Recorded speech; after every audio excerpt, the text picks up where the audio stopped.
তারা বলেন দোয়া কবুল হয় না, দেখেন নিজেদের সাথে মিলে কিনা।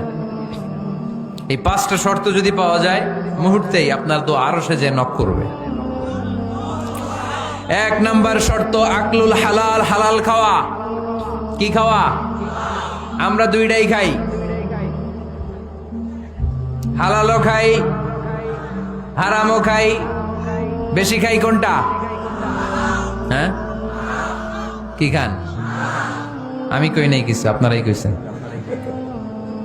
নিজের উত্তরে নিজে ধরা না। হারাম খেলে তো দোয়া কবুল হয় না। লা ইয়াদখুলুল জান্নাতা জাসাদুন গুযিয়া বিল হারাম। ওই দেহ কখনো জান্নাতে যায় না যে দেহ হারাম খেয়ে বর্ধিত হয়েছে। কেন দোয়া কবুল হয় না? মিলিয়ে নেন নিজের জীবনের সাথে, জাস্ট একটু মিলিয়ে নেন, খেয়াল করেন। আকলুল হালাল এক নাম্বার শর্ত। ইউর ইনকাম শুড বি হালাল, ইউর ফুড শুড বি হালাল, ইউর ড্রিঙ্কস শুড বি হালাল, ইউর ফ্ল্যাট শুড বি হালাল, your bank balance should be হালাল। চিল্লায় বলেন ঠিক কিনা? এক লোক কাবার চারপাশে শুধু দোয়া করে, ইয়া রব, ইয়া রব, ও আমার রব, তুমি আমারে মাফ করে দাও, তুমি আমারে মাফ করে দাও।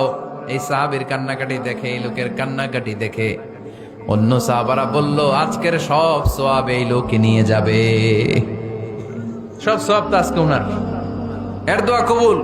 আল্লাহর হাবিব বললেন, ওয়া মাতআমুহু হারাম, ও যা খায় হারাম খায়। ওয়া মাশরাবুহু হারাম, যা পান করে হারাম। মালবাসুহু হারাম, তার ড্রেস আপ এটা হারাম টাকা থেকে আসে। ফাআন্না ইউস্তাজাবু লাহু, কেমন করে আল্লাহ ওর দোয়া কবুল করবে? আল্লাহ ঠেকা পড়ছে নাকি? ইন্নাল্লাহা তাইয়্যিব লা ইয়াকবালু ইল্লা তাইয়্যিবা। আল্লাহ নিজে পবিত্র, আল্লাহ পবিত্র ছাড়া কোনো অপবিত্র জিনিস গ্রহণ করেন না। জিহাদের ময়দানে একজন সাহাবী ছিল, সর্বপ্রথম তীর মেরেছিল। নাম কে বলতে পারবে? সাদ বিন আবি ওয়াক্কাস রাদিয়াল্লাহু তাআলা আনহু। উনি একবার আল্লাহর হাবিবকে বললেন, ইয়া রাসূলুল্লাহ, উদু আল্লাহ আইয়াজআলানি মুস্তাজাবাদ দাওয়া। ও নবী, আপনি তো দোয়া করলে কবুল হয়, আপনি একটু আমার জন্য দোয়া করেন, আল্লাহ যেন আমারে মুস্তাজাবুদ দাওয়া বানিয়ে দেয়। কি বানিয়ে দেয়? মুস্তাজাবুদ দাওয়া মানে কি জানেন? যিনি চাইতে দেরি, কবুল হতে দেরি হয়। আল্লাহর হাবিব বললেন, ইয়া সাআদ, হে সাআদ, আতিব মাতআমাক তাকুন মুস্তাজাবুদ দাওয়া। সাদ, তুমি যেটা খাবে এটা হালাল খেও, হালাল খেলেই তুমি মুস্তাজাবুদ দাওয়া। সুবহানাল্লাহ পড়বেন না? আকলুল হালাল শারতুন লিকবুলিদ দুআ, দোয়া কবুলের প্রথম শর্ত। হারাম খেয়ে দোয়া করলে ওই দোয়া কখনো কবুল হবে। দুই নাম্বার শর্ত, দোয়াটা করতে হবে একজনের কাছে, তিনি কে? চাইতে হবে একজনের কাছে, তিনি কে? মসজিদে যে আল্লাহর কাছে চাইলেন, দরবারে যে বাবার কাছে চাইলেন, দোয়া কবুল কবুল হবে? হবে? চাইতে হবে একজনের কাছে, তিনি কে? অন্য কোথাও যেন আমরা না চাই। মাজারে যে যাওয়া যায় না, মাজার জিয়ারতের জন্য যাবেন, যে সালাম দিবেন, নিজের জন্য দোয়া করবেন, কবরে শুয়ে থাকা লোকটার জন্য দোয়া করবেন। ওখানে কিছু চাওয়া যাবে? চাইবেন কার কাছে? দুইটা গেল শর্ত। তিন নাম্বার, ইয়াকিন থাকতে হবে যে আমার দোয়াটা কবুল হচ্ছে। যখন দোয়া করবেন আপনার এই বিশ্বাস থাকতে হবে, আমার রব আমার ফরিয়াদ শুনছে, তিনি আমার কথা শুনতে পাচ্ছে, আমি চাওয়া মাত্রই তিনি সব দিয়ে দিতে পারে, এবং আমার রব আমাকে ফিরাবে না, তিনি দিবেনই। এরকম ইয়াকিন থাকতে হবে। উদু আল্লাহ ওয়া আনতুম মুকিনুনা বিল ইজাবা, এমন ভাবে দোয়া করো যে তুমি সুনিশ্চিত এই দোয়া কবুল হবেই। এই নিশ্চয়তা নিজে নিজে নিয়ে নেবে।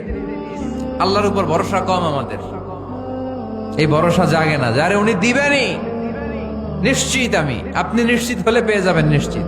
আপনার মধ্যে যদি সন্দেহ, হায় রে কবুল হয় না, না হয়, ওই দোয়া জীবনও কবুল হবে না। ঠিক কিনা?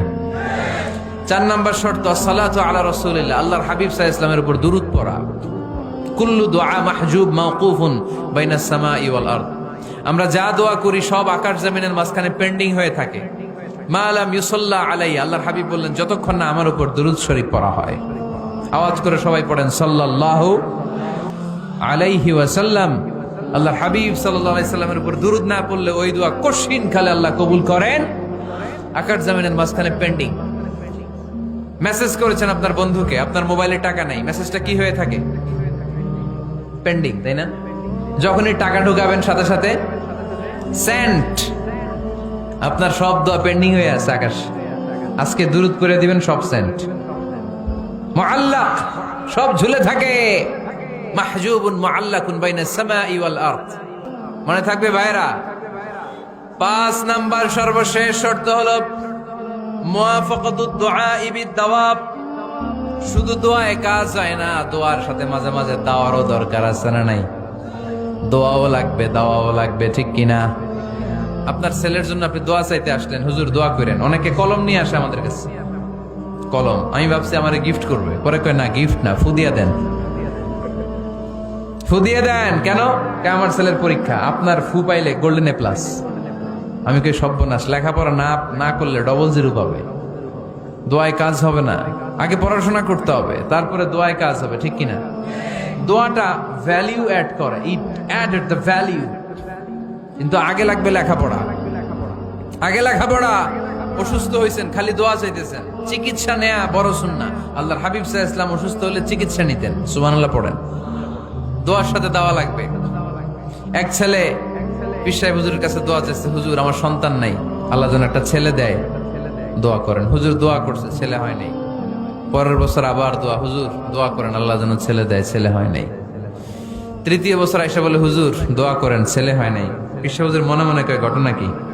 ওর ছেলে হয় না কেন? জিজ্ঞেস করলো, বাবা তুমি কি বিয়ে করছো? কয় না, বিয়া তো করি নাই।